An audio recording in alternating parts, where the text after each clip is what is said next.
안녕하세요. 간호도리쌤과 하는 보건행정 문제풀이 5문제 들어가겠습니다. 1번, 보기의 특징에 해당하는 진료비 지불제는 진료비 지불제는 총 5종류가 있죠.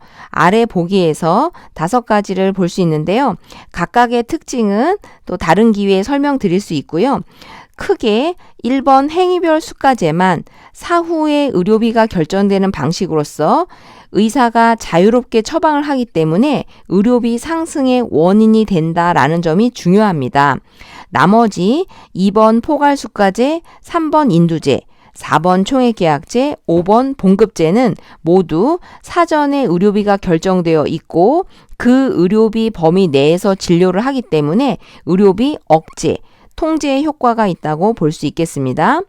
그럼 지문에서 제시하는 지불 단위, 금액이 가장 크고 보험자, 즉 지불자, 환자 또는 보험자 측이라고 할 수 있겠습니다.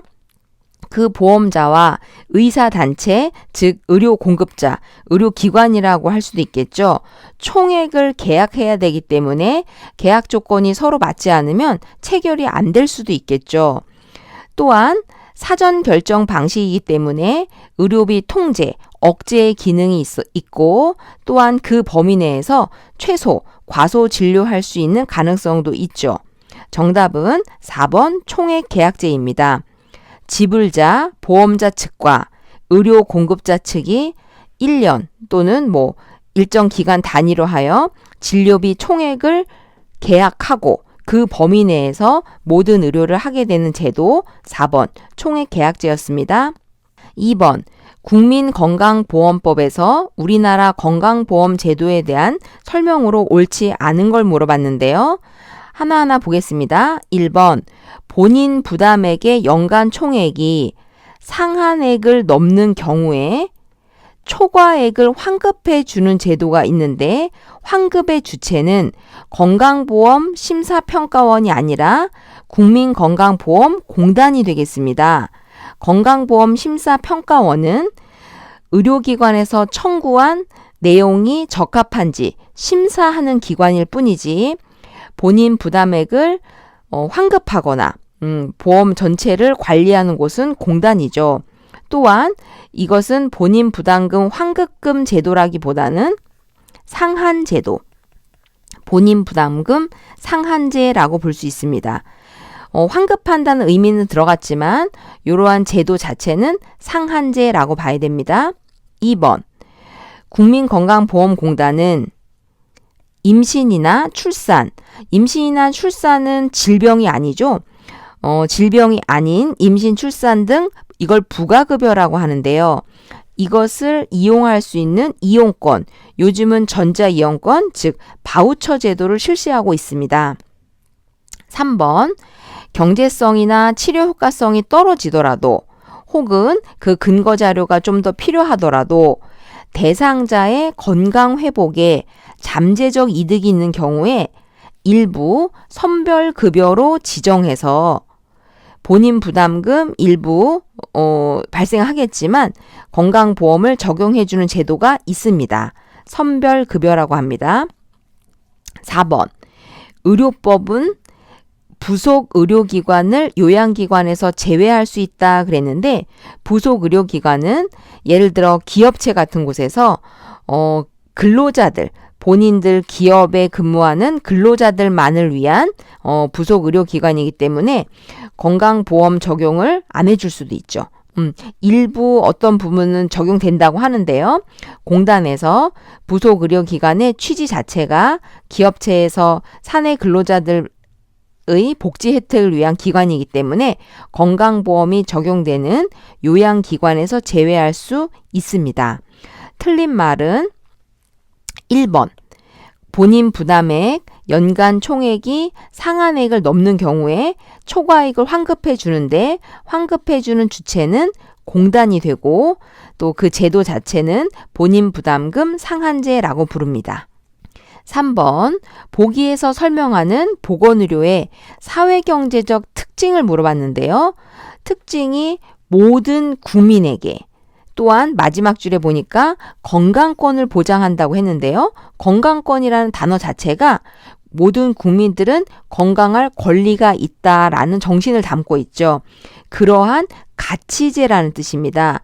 이러한 가치가 한 개인에게 소유되거나 독점될 수 없으며 모든 국민이 골고루 평등하게 건강할 권리가 있다라는 정신은 4번 가치제라고 볼 수 있겠습니다. 혹은 공공성이라고 이해할 수 있는데 공공성이라는 단어 자체가 이미 모든 국민 안에 담겨 있죠. 이러한 가치 재산은 공공적으로 공유돼야 된다라고 이해하시면 되겠습니다. 4번 지역보건법에서 제시된 보건소의 기능을 물어봤는데요. 지역보건법 1995년에 보건소법이 바뀌었죠. 보건소법이 법의 이름만 바뀐 게 아니라 내용도 보건소의 지위와 역할이 상당히 확대된 지역보건법으로 바뀌었는데요. 그 법 11조에 보건소의 기능 및 업무를 총 5가지로 하고 있습니다. 1, 2, 3, 4번 이제 법규를 참조하시고요.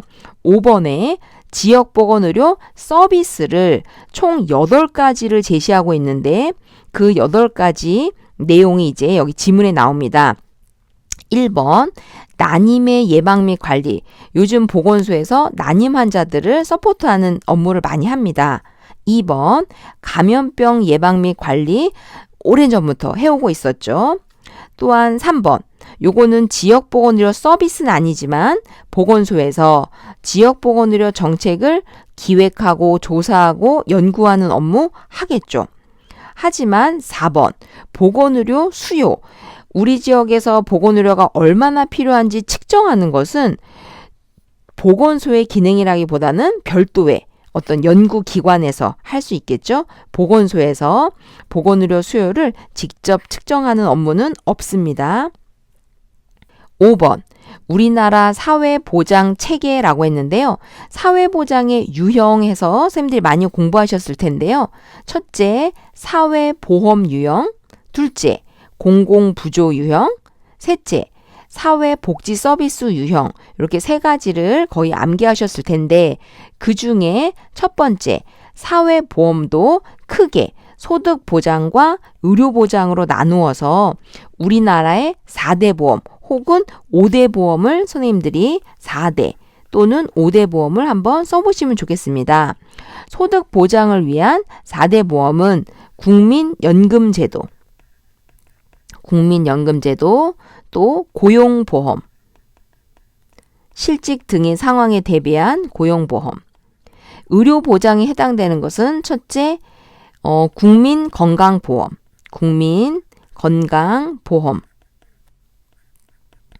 두 번째, 일하다 다치셨을 때 치료해주고 또한 경제적으로 어려움을 겪을 때 소득보장까지 해주는. 그래서 산재보험은 소득보장과 의료보장의 2가지 성격을 가지고 있다고 하죠. 또 하나 5대 보험이라고 부르는 이유가 노인, 장기, 요양, 보험이 생겼기 때문이죠. 국민건강보험과 노인장기요양보험은 거의 세트라고 보실 수 있죠. 둘 중에 하나만 가입하는 게 아니라 같이 가입되게 되어 있죠. 그러한 우리나라 4대 보험, 5대 보험을 소득보장과 의료보장으로 나누어 봤을 때 이 중에 그거에 해당되는 것은 2번 국민연금, 소득보장의 성격인 국민연금이라고 볼 수 있겠습니다. 감사합니다.